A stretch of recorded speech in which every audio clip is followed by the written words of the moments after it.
Hey everyone, welcome to Right Under Our Noses, a forum on human trafficking. We're so glad that you're able to join us for this important discussion. Our guest speaker is Mikhaela Gray-Beerman from Defend Dignity. My name is Jeff, this is Jen, and we are from The Net, and we'll be your hosts this evening. Our forum is presented in partnership with Georgian Lakehead Student Christian Fellowship and Lakehead University Christian Group. Tonight will be approximately 1 hour, split into two parts, a presentation on human trafficking in our area and a question response time where we will take questions from you. All right, here's how the Q&R is going to shake down. If you have a question that you would like Jen or I to read, please post it in the chat. Now, if you're joining us on Zoom and you wish to ask the question yourself, please direct message us your question, and then we'll message you back when it's your time to ask. For those joining us on Zoom, you'll be muted and unable to unmute yourself unless we ask you to. This is an effort to ensure that our presenter is not interrupted and the hour can flow smoothly. And if you are streaming this, please feel free to share this in your social media feeds so that this all-important safety topic can reach as many people as possible. That's right. The reason that this is so important is because that our area, which is Barrie, is the human trafficking hub for all of Ontario, and we have a higher population of at-risk people groups living in our area, and so we want everyone to be safe. Okay, I think that about covers everything you need to know before we introduce our guest. Mikhaela Gray-Beerman is an anti-trafficking advocate, researcher, and educator, as well as a nonprofit consultant. Mikhaela is the host of a Rogers TV television program on human trafficking called Freedom Fighters Code Grey, and she is the chair of United Freedom and Anti-Human Trafficking Committee. Now, Mikhaela currently serves as an advisory team member at Defend Dignity and as a board member at Bridge North. Now, during her graduate studies at York University, she completed her Master's of Education thesis on trafficking of women and girls in India. With that, Mikhaela, thanks so much for joining us. So as we get started this evening, I do want to recognize and note that the content that I will be sharing is sensitive in nature. It could evoke strong emotions and also be triggering for some. We'll be discussing subjects such as child sexual exploitation, sex trafficking, sexual violence. So I want to encourage folks that at any time, if you are feeling overwhelmed by the information that's being shared, please feel free to just step away from the conversation, from your device that you've logged into, to grab a drink of water, to go for a walk, to do whatever you need to do to make this a safe space for you. Right at the forefront, I also just want to share some resources for you, both as it relates to reporting and mental health. In Canada, we have a national human trafficking hotline that's available 24/7. And the numbers here on the screen, 1-833-900-1010. You can also visit their website at the Canadian Human Trafficking Hotline.ca.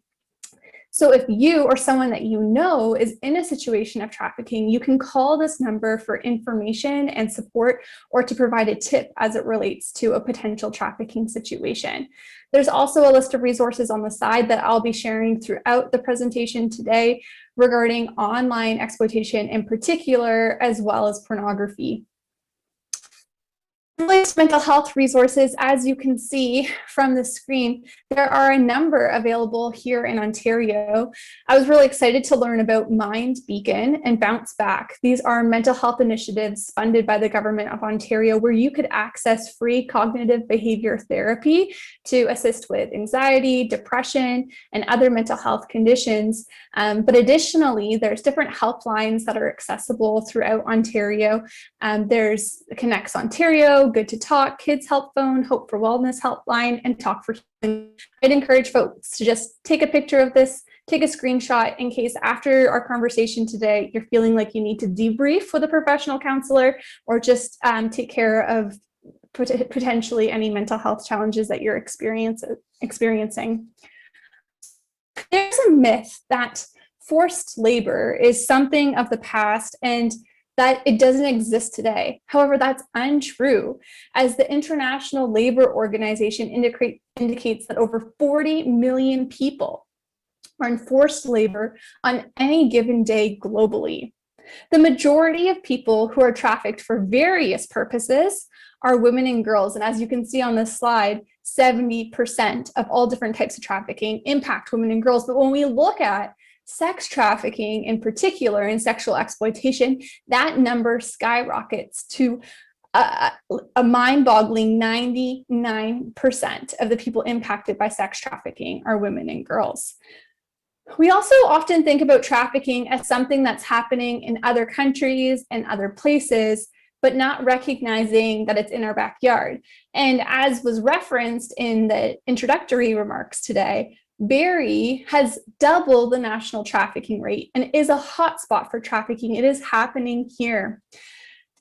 I just want to shed light on how I became aware of trafficking and how it was impacting our community. And it really starts about 8 years ago now, when my mom shared with me the story of her childhood best friend. When my mom was in grade 6, her childhood best friend went missing. And this was devastating for my mom. They were best friends in every way that you could imagine. They sat beside each other at school. They had promised one another they were going to be in each other's wedding parties one day. And then her friend was missing. Through social media, my mom was able to make contact with her friend's brother years later, decades later, in fact, and asked, "Hey, did you ever hear what happened to Dawn? Is she alive? Is she okay?" And he replied, "Yeah, she is. I'll see if she wants to get connected with you." My mom was able to meet with Dawn in person and begin to learn part of Dawn's story. Dawn grew up in Ontario in a home that was unsafe, where she experienced emotional, physical, and sexual abuse. So at a young age, she decided to leave her home thinking that anywhere was safer than the home in which she was growing up in. When she left her home, there was a couple in a rural community who took her in. They adopted her in a sort of way. They clothed her, they fed her, they just took care of her. But then a few months later, some individuals showed up at their doorstep and they sold Dawn. They sold her to these individuals who ended up taking her out of Ontario through the United States and into British Columbia, where she was trafficked for sex at the age of 14. And she remained in a situation of trafficking for most of her teen and young adult years.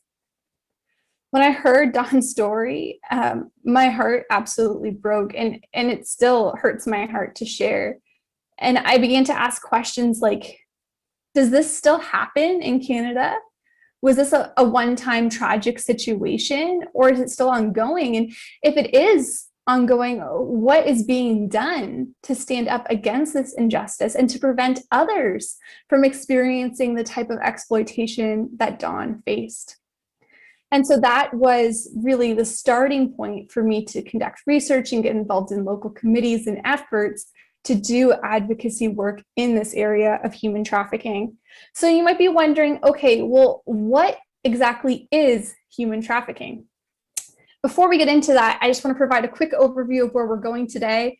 I'm going to be talking in depth about what trafficking is and how it happens, as well as who's involved. I'll also be highlighting some signs and indicators to help equip you with potentially recognizing situations of trafficking in the community. We'll briefly touch on online exploitation and safety, as well as the link between pornography and sex trafficking. I hope to conclude by providing a quick overview of our legal framework in Canada and information about Defend Dignity and how you can get involved to make an impact and a difference to help end sexual exploitation in Canada. Now, just a quick note of reference that any of these topics that are listed here that I could potentially talk to you about for an hour to an hour and a half. So this will just be a quick summary and overview, and I would encourage folks to continue learning and signing up for online training sessions beyond what is discussed today. So what is human trafficking?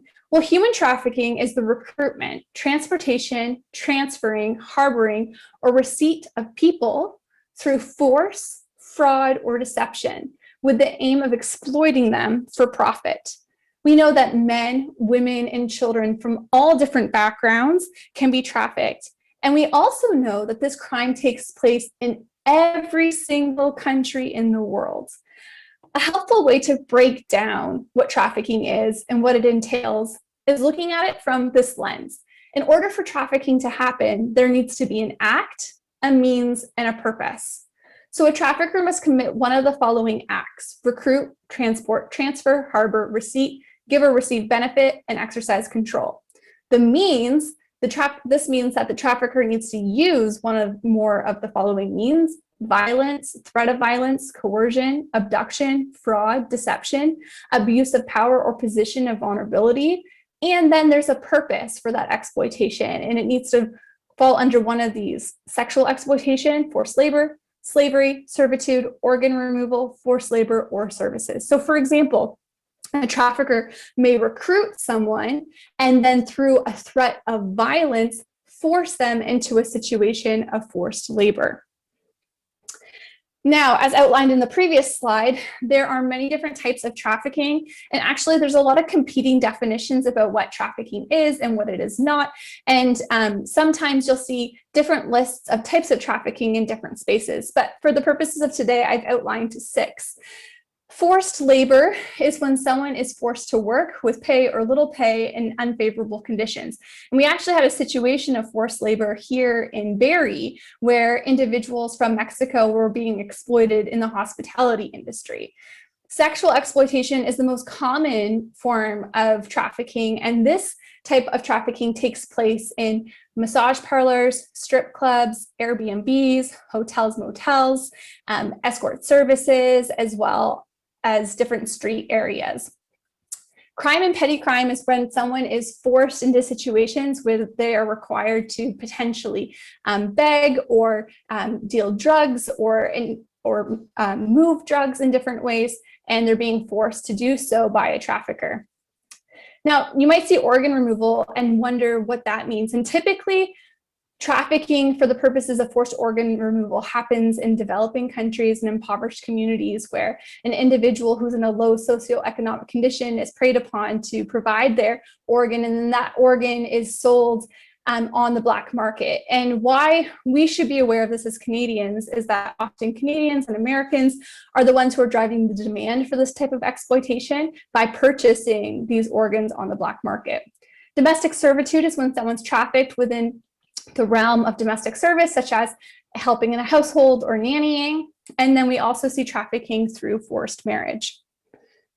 For today's presentation, I do want to share that for the majority of the content of what I will be sharing, I'll be addressing sexual exploitation. And the reason for this is because that's the most common form of trafficking here in Canada, but additionally, that's the type of exploitation that Defend Dignity focuses on. As I mentioned before, the most common form of human trafficking is sex trafficking. And we know that women and girls are overrepresented in sex trafficking. Just as women and girls are overrepresented in the people who are being trafficked, we know that the majority of men are traffickers. So this is really a gender equality issue. Globally, 1 in 4 people who are trafficked around the world are children. When we look at Canada specifically, we know that over 50% of people who are trafficked for sex in Canada are Indigenous. And this is really difficult to understand and to think about because less than 4% of the Canadian population identify as Indigenous. And this is linked to our colonial history and roots and ongoing systemic racism and violence against Indigenous peoples. According to the Canadian Women's Foundation, one of their reports highlights that 51% of girls who had been trafficked were or had been involved with the child welfare system. Just like the global stat we reviewed, Canada is the same as many other countries in the world where over 25% of people who are trafficked are actually children, are under the age of 18. And according to Statistics Canada, in 2016, actually we had a staggering 28% of the trafficking cases involved minors. When we look specifically at online exploitation, which we'll be talking about, the number of children who are being exploited online is absolutely horrific in our country. So you might be wondering, okay, well, how does trafficking happen? You're saying that the majority of people who are being trafficked in Canada are actually Canadians. Actually, over 90% of people who are trafficked in Canada are from within Canada's borders. So how does this actually happen? Well, it's important to note that a person can be trafficked anywhere, including in their own home community. They don't need to be moved from city to city, although that can happen. And they don't need to move across borders, including between provinces. Someone can be trafficked from within their very own home. It's also important to note that most people who are being trafficked, or often people who are being trafficked and the people around them, may not actually know that a crime is being taken place. And this is because of a number of things. One, many people who are trafficked in Canada are exploited by their romantic partner. One statistic that I've seen, and it's been reported in global news, is that a third of the trafficking incidences are done so by a boyfriend. And so what happens is traffickers use multiple different kinds of tactics to build a relationship, to build a bond with an individual, to manipulate them, and then lure them into an uncontrollable situation.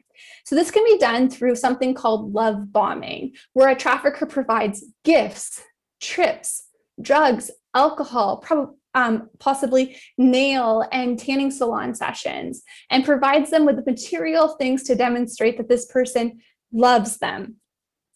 Traffickers may also utilize violence and physical or sexual assaults in order to lure someone into a trafficking situation. We also know that traffickers utilize false job opportunities, and this is seen in different ways. So for example, I heard a survivor sharing at one point that there were these young girls who reached out online. They were posting their videos. They were trying to be aspiring musicians, and they were in high school, and they were sharing the content that they were producing. And someone ended up messaging them, sending them a direct message online and saying, hey, your content is amazing. I see so much potential in you. Why don't you fly to LA? I'll pay for your flight. And when you get here, I'll introduce you to all the people in the industry so that you can, get your big break. And so these young girls were like, wow, this is really amazing. And they got on the plane and they went to LA.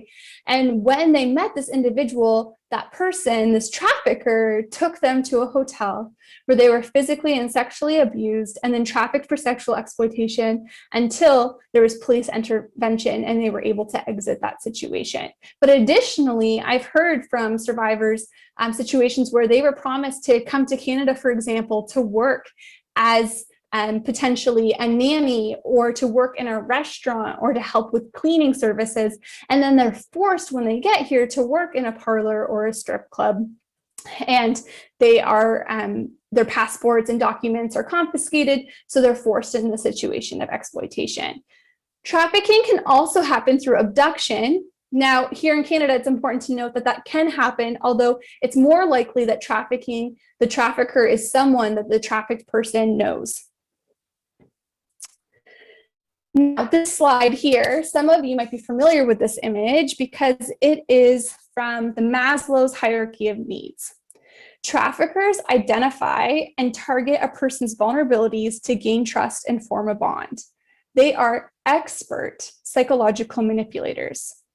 They can identify a need that someone has, and then they look for ways to fulfill that need. And traffickers are actually known to study this psychological framework. So for example, looking at the physiological level, we all need a place to live, shelter, food to eat, water to drink. And so if any of those things are lacking in someone's life, a trafficker will notice that, look to fulfill that and provide for that person's need, making that person feel like they can trust them and that person's going to provide and take care of them. But additionally, let's look way up at esteem, for example. Maybe someone has low self-esteem. A trafficker will pick up on that and use compliments and kind words and gifts to convince this person and coerce this person through psychological manipulation that they're someone worthy of their trust and attention. Now, after traffickers take time to build this relationship with someone, and that's what they do, they take time to study someone, to identify their vulnerabilities, and to look for opportunities to prey on them, they lure them into an uncontrollable situation. So say, for example, someone's been given a trip somewhere by who they thought was their boyfriend, and they were given nail salon sessions and a beautiful new handbag that is designer.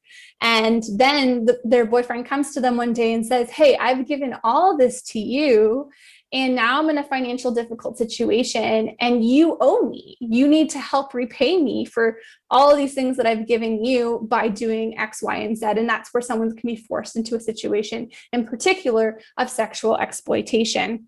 They may also say something like, just do this for a short while until we can build a better life together as a couple, and really push this person beyond their comfort zone and with potential threats and violence over their head, lead them into a situation where they're forced to provide sexual acts, even though that's not what they want to do, but they feel like it's a situation that they can't get out of. So you might be wondering, okay, well, you've mentioned the traffickers and their tactics, but who are these people? Well, honestly, anyone can be a trafficker, regardless of their age, gender, or ethnicity. We know that traffickers can work independently, but they can also be part of an organized crime network. In Canada, the majority of traffickers are men, but there are women who are also traffickers. So just yesterday, the Durham Region Police released a report indicating that they had arrested a 27-year-old woman who had trafficked a teen. I also just want to note that as it relates to women becoming traffickers, we're seeing a trend increasing both in Canada and around the world where women can become traffickers as a way to potentially escape their own exploitation. Youth are sometimes involved in trafficking here locally as well. There was actually a trafficking ring in Ottawa where youth were involved in recruiting other youth in their high school and working with someone in their mid-20s to exploit them for the purposes of sexual exploitation. In terms of trafficking in Canada, honestly, this is a really important piece of information to understand, that anyone can be trafficked, regardless if any risk factor is present. But as indicated on this slide, there are some things and patterns that we can recognize that traffickers look for in certain individuals.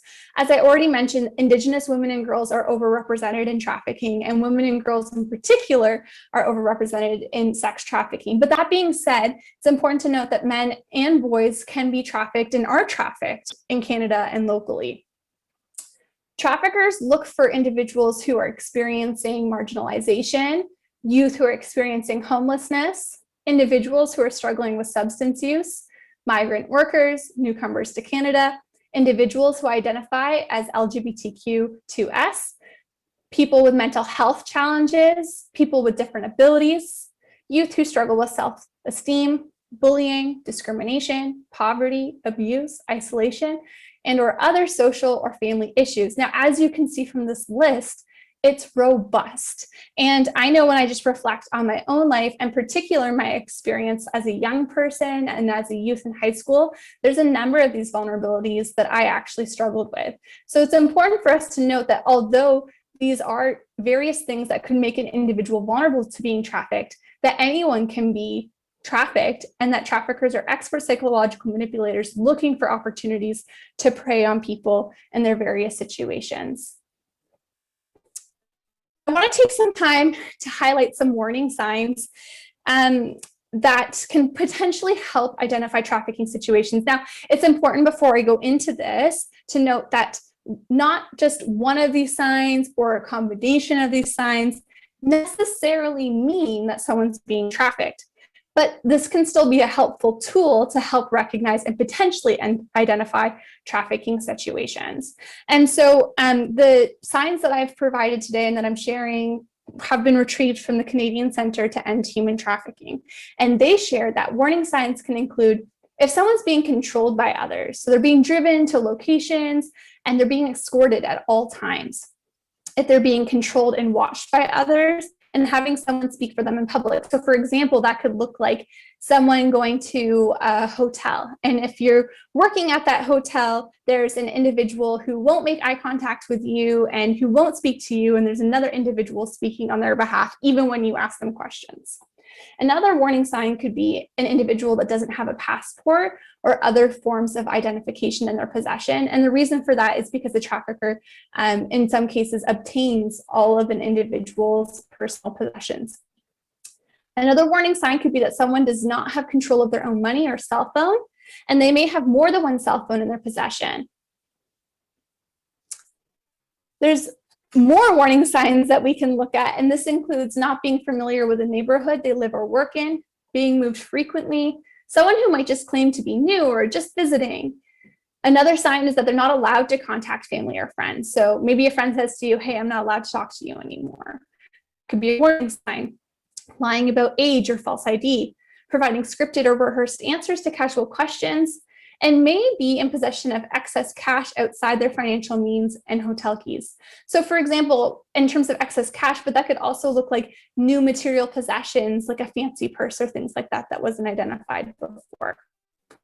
In terms of warning signs, we can also break it down by behavior. So someone might be acting fearful, anxious, submissive, or nervous. They may be fearful of law enforcement or immigration services, and that's because traffickers often tell the individuals that they're trafficking to not trust law enforcement or immigration services. A person may avoid eye contact, and as mentioned previously, another person may speak for them. Someone who's being trafficked for sexual exploitation may begin to use slang terminology that's popular within the sex industry subculture, such as daddy, pimp, bottom, and the game. Someone also might express fear and intimidation through their facial expression or body language, and they might have visible signs of substance dependency. We know that traffickers, in some cases, use substances as a way to control, manipulate, and coerce people that they're trafficking. I'm going to move this little bubble. There we go. So in terms of physical appearance, this is another way that you can identify potential trafficking. Someone may be dressed in age-inappropriate clothing, or dressed in clothing that's inappropriate for the time of year or context. They may suddenly have expensive clothing and purses and nails and brand name things, and you're wondering, where are you getting the money to do all these things and to buy all of these items? It doesn't make sense with potentially this person's minimum wage job or even just their previous lifestyle that you were aware of. Traffickers often brand with tattoos with their name or a symbol on the individuals that they're trafficking. Someone who's being trafficked may have bruises or other signs of physical abuse. They may lack basic medical services, and they may show signs of being physically restrained. I just want to highlight here that it's really difficult for people to exit situations of exploitation. A lot of people who are being trafficked may not realize that they're being victimized because the trafficking is happening by a romantic partner or someone that they trust. Someone who's being trafficked may not at the forefront look like someone who's in need of assistance because they might have a place to live, food to eat, nice clothes, and even a paying job. But trafficked people are often unaware of their rights, or maybe they may have been intentionally misinformed about their rights, so they don't even know that they can receive help.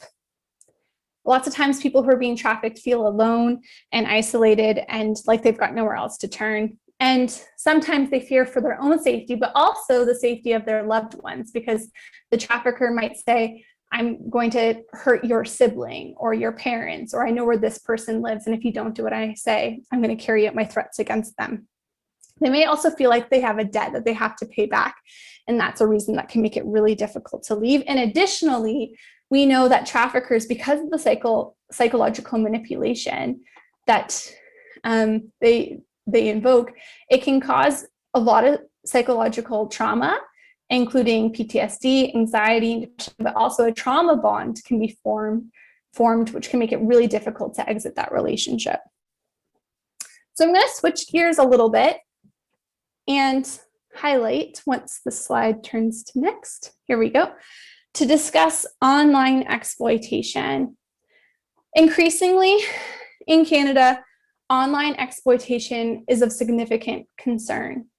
Between 2014 and 2019, cybertip.ca processed over 1.7 million child exploitation reports. Traffickers use online devices, and they're increasingly moving online for a number of different purposes. They use the internet and social media to make contact with individuals, to build relationships with them, to exercise control, to manipulate them, and to exploit them. So for example, there's one survivor in Ontario and her story where she shares how she was in a situation of trafficking, and her trafficker threatened that if she ever left that situation, they would send photos that they took of her, intimate photos that they had taken of her, to all of her family and friends. And in fact, she did leave, and that's the trafficker carried out their threat, and they sent that photo to everyone. And so her family and friends were misinformed based on the pictures and everything that were shared. And she wasn't able to access the assistance and help that she needed at the time, but the trafficker used those photos as a way to exercise control, to manipulate and exploit that individual on an ongoing basis. But we know that traffickers exploit folks through and make contact with people through a variety of different apps that we're familiar with, such as Facebook, Instagram, Snapchat, TikTok, and OnlyFans.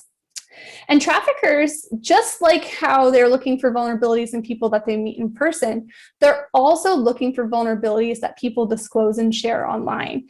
And those vulnerabilities can include wanting to be loved, desiring affirmation and attention, financial needs, material desires, or low self-esteem. So you might be wondering, okay, well, how does a trafficker know and see that online?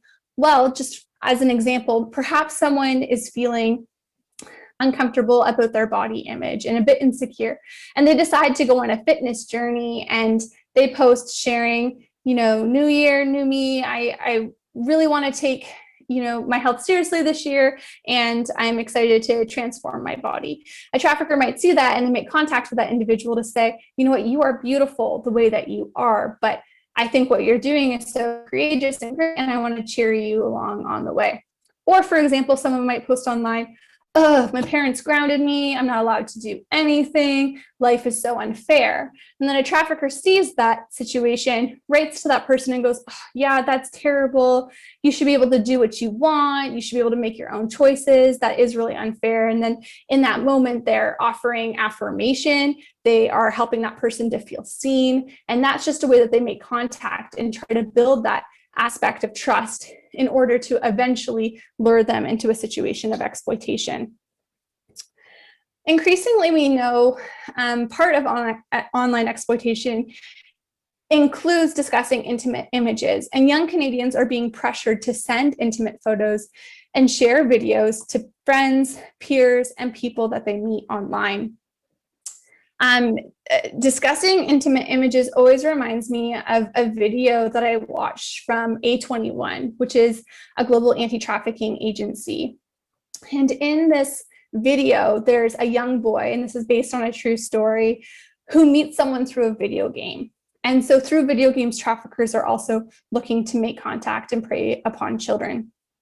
And so this individual is playing a video game, and this young girl who looks about his age pops up and starts talking to him, makes him feel seen, makes him feel loved, and connects with him in this online space for a while.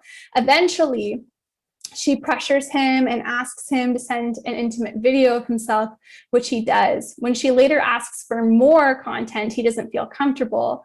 And then she shares it with everyone on his contact list and says, if you don't do what I say, this is what happens when I get angry. Now, in reality, even though he thinks this is a young girl who's about his age, who's communicating with him, it's actually a middle-aged man behind a screen posing as a young person. And so this is something that we're seeing happening online, is that people that you meet online and make connections with online, there's no way for you to verify and know that they are who they say they are. But in addition to that, I think it's important for people to know that Canada has a law to help deal with the non-consensual distribution of intimate images. It's illegal for a person to distribute an intimate image of another person without that person's consent. And if someone has an intimate image or video of you that was created in private circumstances, and that person knowingly posts it online or shares it with someone else, knowing that you would not consent to it, that person could be charged. And so if you are in a situation or know someone who's in a similar situation and they need help removing an intimate image or reporting intimate image exploitation, you can visit needhelpnow.ca for information and support. I'm going to brief online safety tips, but there are so many that I could share with you. So this is just kind of a high level overview.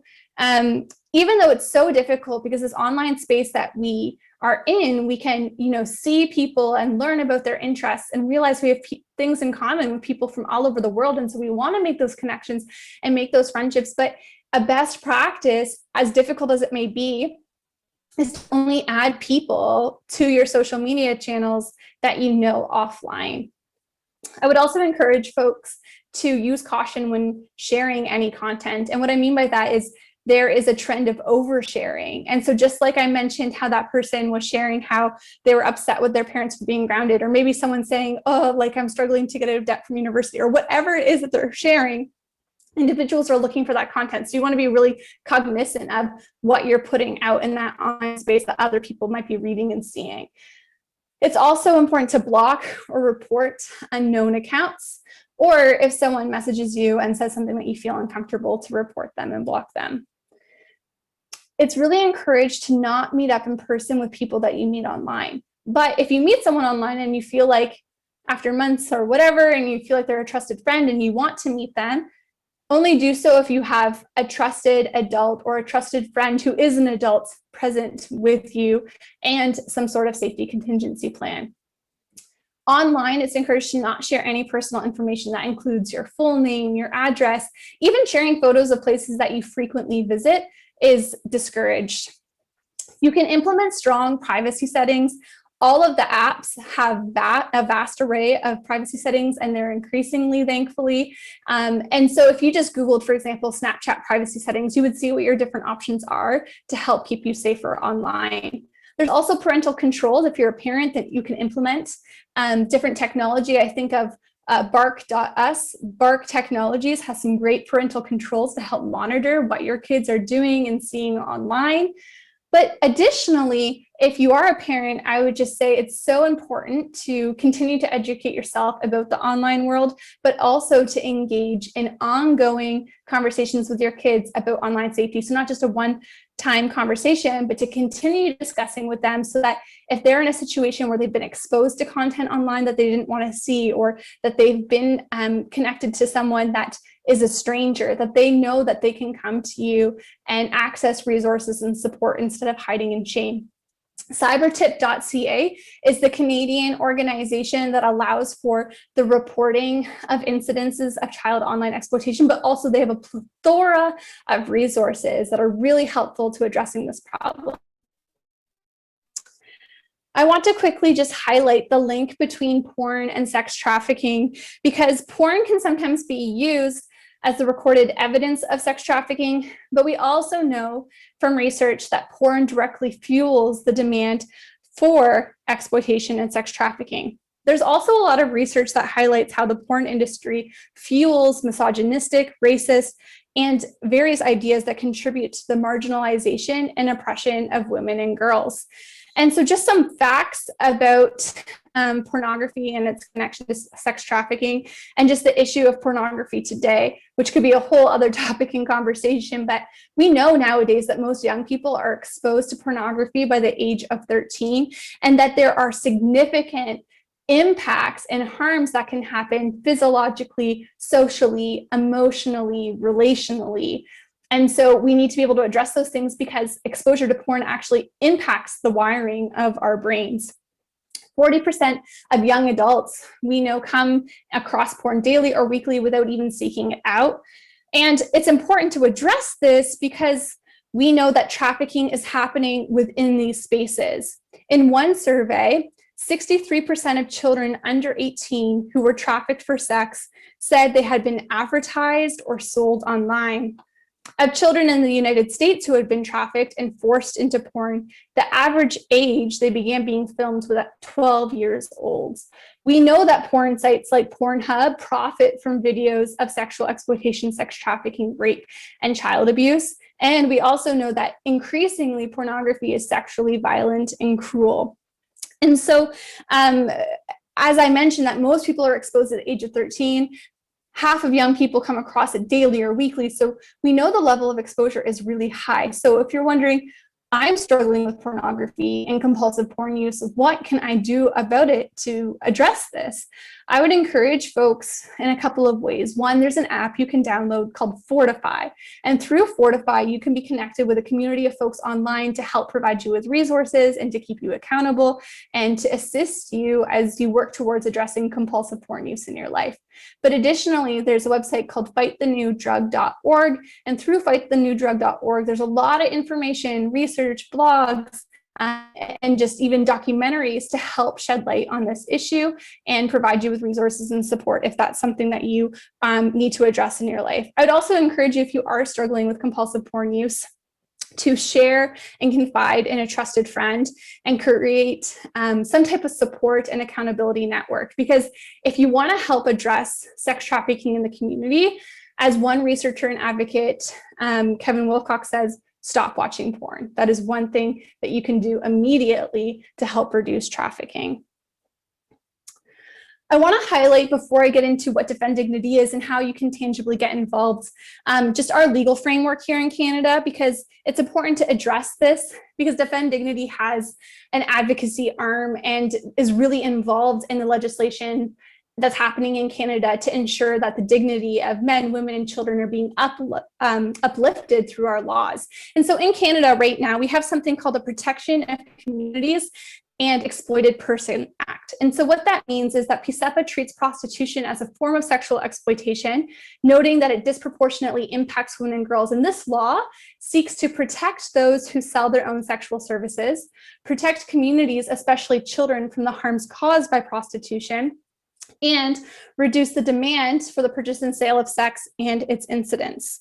We know that PSEPA, when it was put in place, it also harmonized the penalties imposed for trafficking to help create a consistent response and within Canada. But what I want to share with you today is that PSEPA is currently being challenged in Ontario as unconstitutional. And there are groups who are calling for decriminalization.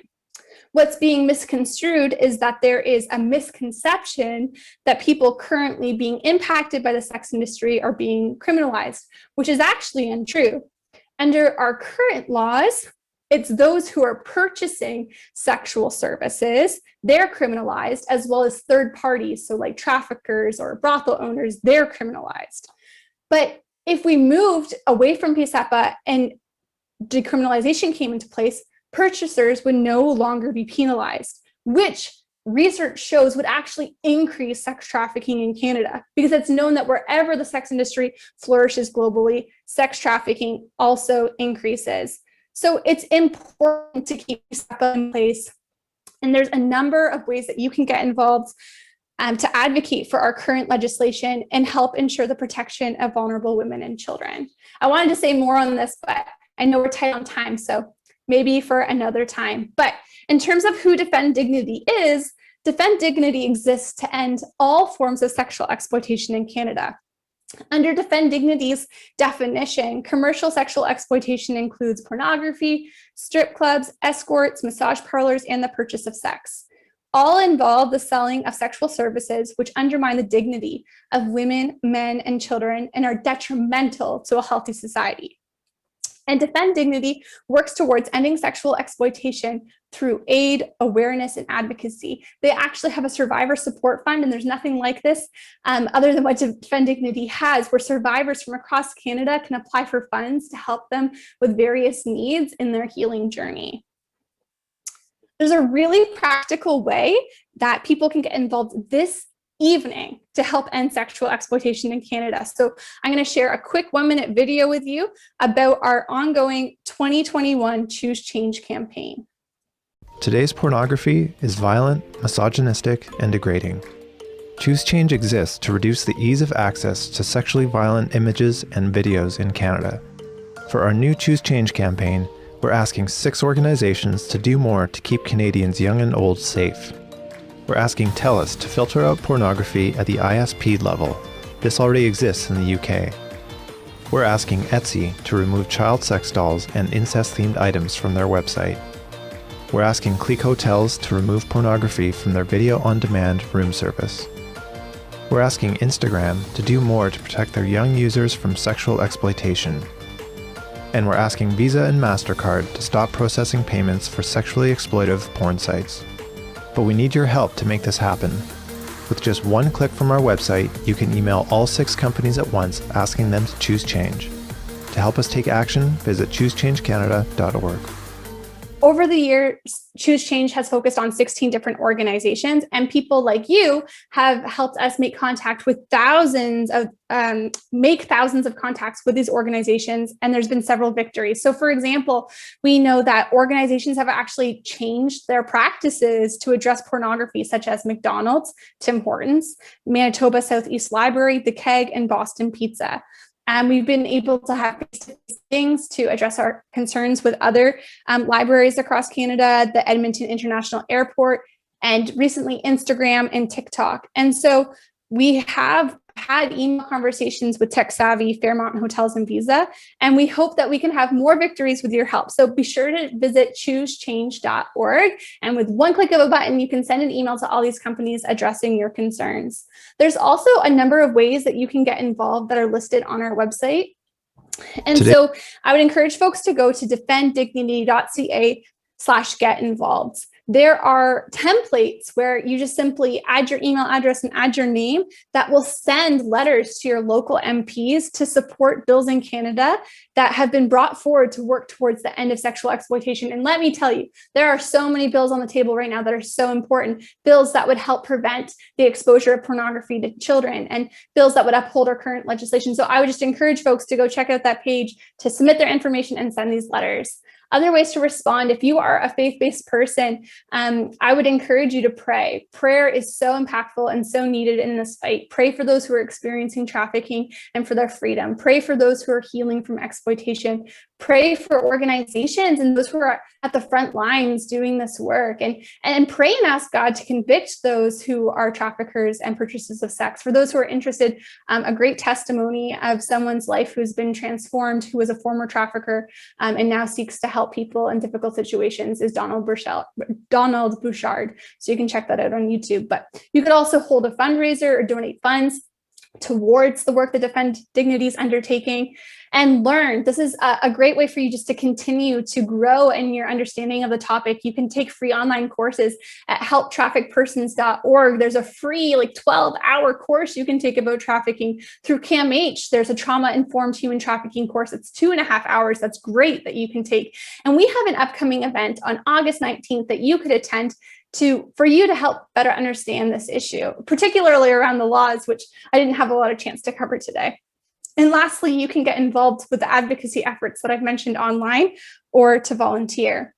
Now, as we conclude today, I do want to highlight to you why I do this work from a lens of faith, because it can be really overwhelming to hear all this information, to think about all of the injustice and evil in our world and all of the brokenness. But I want to encourage you and remind you that God is a God of justice, and he cares for the oppressed. There are thousands of verses in the Bible about poverty and justice, and he's commanded us to act justly and to love mercy and to walk humbly with him.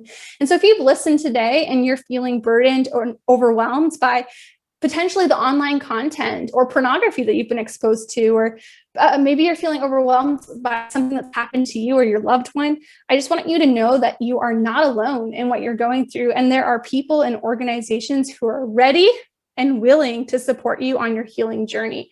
Your life matters. Your life has intrinsic value and worth, and there's hope and freedom available to you. The resources we have available today will be thrown in the chat as well. But just as a reminder, if you or someone you know is in a situation of trafficking, please call our 24/7 hotline at 1-833-900-1010. And there's some mental health resources if you need to reach out to folks. So I look forward to answering some of your questions, and I hope this was helpful in furthering your understanding of this issue impacting our communities. Thanks so much, Mikhaela. Man, ton of information in there. So good. Is there anything that kind of stood out to you? I mean, it's hard as a parent, especially with a young daughter, to listen to this and to think about it and stuff. But honestly, I was really excited coming into this just because I know that knowing more information is so much more powerful than just the fear that comes with not knowing. And it feels like there's danger in every corner.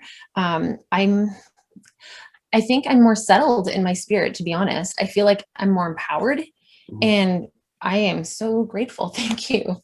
Yeah. I mean, for me, I think kind of the part that drove home for me was the online security. I've always kind of been one of those people where it's like, I'm not sure I want to download this app because of that permission, or, I'm always a little bit skeptical. And often I feel like I'm, kind of made fun of sometimes by people are like, oh, you're such a worry wart or whatever. And I'm like, no, actually I very much care about, protecting my privacy. And, when I look at buying stuff online, I look at where does it come from? What permissions is it seeking? What apps does it link up to? Those kind of things. And I try and instill that in our kids, but knowing that, technology is so readily used in this, way makes it easier for me to go back to our kids and go, all right, this is what you need to know. Yeah, definitely. All right. Okay. Well, it's time to move to our question period of the night. So remember, if you do have a question and you'd like us to read it, please post it in the chat. And if you're joining us on Zoom and you wish to ask your question yourself, please direct message your question to us and we will message you back when it's your time to ask. All right, we're going to get into it. And I actually want to start with the first question. And we've been talking about our kids. And so as a parent, Mikhaela, what steps can I take to protect my kids, but also without going overboard and living in a place of fear? That's a great question, because we absolutely don't want to live in a place of fear. And it can be difficult and overwhelming when we hear this information. And Jeff, just even as you were sharing, it was making me think about at the beginning of COVID-19, we saw a 40% increase in child online exploitation within the course of a month, because traffickers are just moving so quickly online because they know that's where kids and youth are. And so in terms of steps that parents can take, there's a number, but one, I would say knowledge is power. So as parents, equip yourself, take the time to read online resources. There's lots of organizations like cybertip.ca, but others as well that are just spending time creating, booklets for parents about how to, or even if something has happened to your kid involving online exploitation, how does your family cope? What are some ways that you can have conversations meaningfully? So do that work to educate yourself, equip yourself to be able to connect meaningfully with them, but then also do put measures in place. And sometimes I'm sure this is going to be a difficult and ongoing conversation. Like the one tip, don't add people you don't know. Well, a kid might say, well, my friends use accounts that isn't their real name. So until I add them, I don't know if it's them. And that can be difficult for, to set those rules. But as long as they know, the best interest is that you care for them and their well-being, and these guidelines, not so much rules, are in place to help ensure their safety. I would just encourage you to implement those things as much and as often as you can. Yeah. My question, I guess, with that would be, how do you talk to your kids? Because we do have these discussions about safety, and our oldest, we've shared a little bit more. Obviously, you want to be age sensitive, but also not a nag about it. I feel like there's this delicate balance depending on your child, but wanting them to realize this is something not to just be very aware of. Absolutely. I would say that it depends on the age of your child and their experience and how long they've had access to online use. The first thing I would say is it needs to be an ongoing conversation. This isn't like a one time, I'm going to share this information and facts with my kids, check all the boxes, and then leave them to their devices in the online world. It's how do we have that conversation on a daily, weekly basis, that it's natural, not forced, but it's open and loving and non-judgmental. So if something does happen in that online world, that they feel comfortable approaching you and trusting you with that information so they can access resources and support. But again, I know I've already mentioned it several times, but it's a great website. Cybertip.ca actually has resources for teens, resources for youth, resources for children from different ages, from very, very young ages, that can equip parents with how to talk to them, but also to even videos that kids can watch that are age appropriate to help them. Absolutely. Right. Awesome. Okay. Now, one of the questions that's come in on the chat is, what can schools, and I mean, at the net, we work with post-secondary, so college and university. So I think that's more the focus. But I guess it also applies to high school as well, and elementary schools. But what are some strategies that schools can put in place to raise awareness, support, and protection for students? This is a great question. And as you talk about college and university students, this is something that's increasingly on my mind. I know a lot of work has been done over the last decade in particular on college and university campuses to address sexual violence and sexual assaults on campus. Yet trafficking and sexual exploitation is rarely, if maybe never, a part of those conversations. So looking towards those already great efforts to help address violence on campus, to be able to raise awareness through those platforms. But also, I would love to see student groups form. At the University of Ottawa, for example, I know that there's a group called the Canadian Abolitionist Students Association, and they're focused on raising awareness on trafficking, but inspiring students also to do their research on this topic, because we need more knowledge and more research in order to fight this effectively. But I would just say that leveraging existing university resources, talking to those different offices to see if they'd be willing to champion a campaign on trafficking, working with local organizations who are experts on this subject to be able to come in and to speak into that. But also, like, if someone's a faculty member, they have the opportunity to invite guest speakers in, or just like what you're doing through your campus ministry, inviting people in to continue these conversations and to help share on our various platforms and networks the information that needs to get out there. Awesome. Yeah, I would love to see that. We particularly at Georgian College have a huge international population, and actually same at Lakehead, but yeah, very good. And we know if I can just speak to that quickly, we know that international students are targeted by traffickers. There was one study being done in, I believe it's Western Toronto, where they were looking at specifically Punjabi students who were being trafficked for the purposes of sexual exploitation and reporting on that. But also anecdotally from service providers that I've connected with, we know that international students have been trafficked within our various communities. Yeah. It's just crazy. It just keeps getting bigger. But anyway, more so we're more aware of it. That's what it is. I did have the question. If you do have a friend that you think could be being trafficked, how would you suggest approaching that situation? Because I know there is that emotional attachment, even just somebody having a boyfriend that you don't like and maybe a not good situation can be a delicate topic. So that much more with trafficking. If it is someone that's in a situation of a friend and they're still in contact with that person, I would say one of the main goals is to maintain contact and to know, like, to tell your friend that you are there for them no matter what happens, and that you will love them non-judgmentally and that they can always come to you for support. Because like you mentioned, a lot of people may not recognize they're in a difficult situation. So you as a friend could say, hey, you could raise some flags like, you know, are you safe? Are you able to leave this relationship if you need to? But it is really delicate. But in the role of a friend, from my experience as a friend of people who've experienced trafficking, it's so important to be an open, trusting, safe place they can come to. Because the reality is, I have friends who have been trafficked, got out, and I've been able to journey with them and then are re-trafficked. I have a friend who's currently in a trafficking situation and I haven't heard from in a couple of years. So it's that delicate line of wanting to provide them with information and support and love and care, but just letting them know they can reach out to you at any time and that you will be there for them when they're ready to exit and when they're ready to leave a potential situation. But someone could also call the Human Trafficking Hotline for information and support if the person's in immediate danger or there's threats, and just discerning, you know, what is the level of risk in this situation and what is the emergency level. The hotline would be really helpful in helping to discern that potential situation. And especially if the person's under 18, sorry, I need to clarify. If someone's under the age of 18, we need to call the hotline and the police right away, because regardless of that person's age, that needs to be reported as a crime. Right, for sure.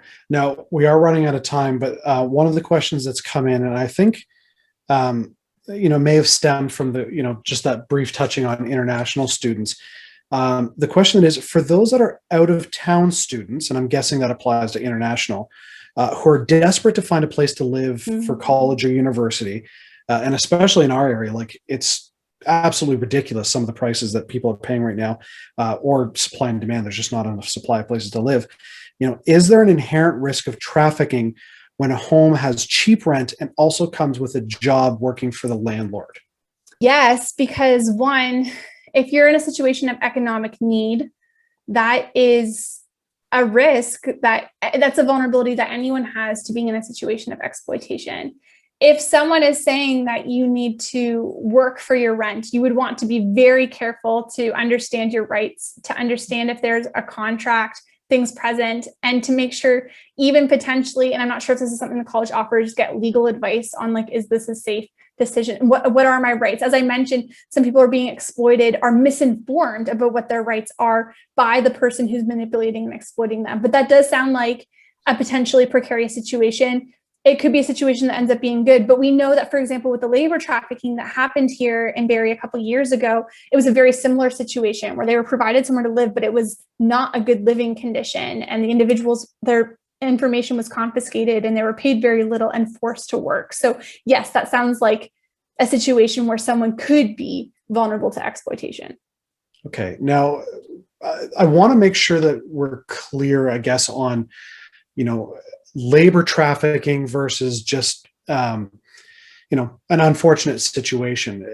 With the housing crisis that we have in our area, there is a likelihood that there's more people living in a home than typically would be the case. Is that kind of thing indicative of an at-risk situation, or could that just be, a fluke scenario that people just need to be able to find a place, and so having 10 people in a 5-bedroom home is not something to be, concerned about?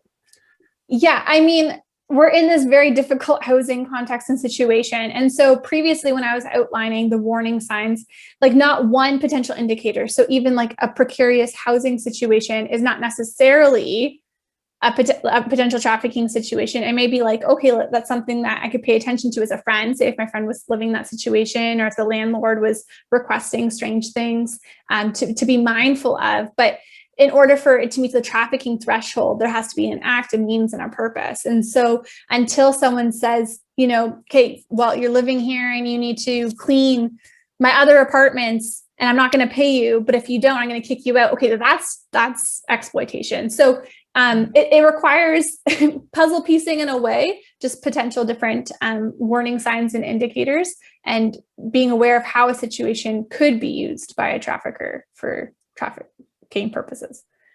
Okay, awesome. So realistic, not paranoid. Yeah. Okay. Yes, and I like that you just said that, though, because honestly, there can be a tendency to now go walk in your mall or go walk in the school and look around and be like, there's trafficking, and we can't operate from that lens. But I would say that just being aware, raising awareness, engaging meaningfully in conversation with those that we care about, that are our friends, that are in our networks, where we're able to have deeper discussions to maybe understand what's going on, but then also relying on our local service providers to get that information and support. If you feel like something's uncomfortable. And one survivor, she continually says in everything that she does, like, trust your instincts. Like, trust your instincts as it relates to this, and reach out for resources and support. It doesn't hurt, right? Just to call someone to say, hey, does this sound off to you? And then to get advice and counsel on how to move forward. I feel like we could talk for a long time. Yeah, yeah. Well, we are out of time. Yeah, we are out of time. But there were other questions, but if we didn't have time to go through them all, please don't hesitate to reach out. And there's the contacts and all the websites that you gave, which we will share also. So clearly this is a topic that matters, and I think that's a great thing. So Mikhaela, if people want to get more information, can you just share with us again how to get in contact with you? Yeah, so I would encourage folks to go to our Defend Dignity website at defenddignity.org. There's different ways to get involved, all listed on the page, as well as contact if you had wanted follow-up information. And you can also register for our upcoming event through our main webpage. Thanks, Mikhaela. Our guest is Mikhaela Gray-Beerman, an anti-human trafficking advocate from Defend Dignity. And you can find out more about Defend Dignity by visiting defenddignity.ca. Thanks for joining us for this forum on human trafficking, presented in partnership with Georgian Lakehead Student Christian Fellowship and Lakehead University Christian Group. And once again, we are your hosts, Jeff and Jennifer Weston from the Net. And if you want to know more about the Net, how we're working with college and university students in our campuses, or to stay up to date on different events and activities, you can visit our website, thenet.link. Check us out on Facebook, facebook.com/thenetbarrie, or follow us on Instagram @thenet.link. Thanks so much for joining us.